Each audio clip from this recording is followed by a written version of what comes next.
নমস্কার, আমার নাম নাসিরউদ্দিন। আমি এই রোহন্ডা গ্রাম পঞ্চায়েতের বাসিন্দা। আমি নতুন রাস্তা থেকে খুবই খুশি। গেছিলাম আমরা বিরিয়ানি খেতে অ্যাকচুয়ালি। তো আমার চোখে পড়লো রাস্তাটা, একটু ওইদিকে এসো। এই যে আমাদের রাস্তা হয়েছে নতুন, আমরা 5 বছর অপেক্ষা করার পরে রাস্তা পেয়েছি, যেটা হাত দিয়ে করলে এই যে উঠে যাচ্ছে, এই যে উঠে যাচ্ছে, এই যে উঠে যাচ্ছে আমাদের রাস্তা। এই দেখো, এই দেখো, এই দেখো, এই দেখো, এই যে উঠে যাচ্ছে আমাদের 5 বছরের আমাদের উঠে গেছে। এই যে বিরিয়ানি খেয়েছিলাম, এই যে মাপো রাস্তা, এই যে দেখতে পাচ্ছ তো, এইটা কতটা হতে পারে? 1 ইঞ্চি হবে না? এই দেখো, এই আর এই এতটা আমাদের পিচ হয়েছে।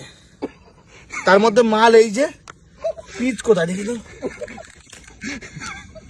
ও এই যে আছে পিচ, এই দেখতে পাচ্ছ, এই যে পিচ। হ্যাঁ, এই যে পিচ, আর এই যে ধরে রাখবে কদিন মশলা নেই এখানে। তো আমরা সাইকেল নিয়ে গেলেও রাস্তাটা খারাপ হয়ে যাবে।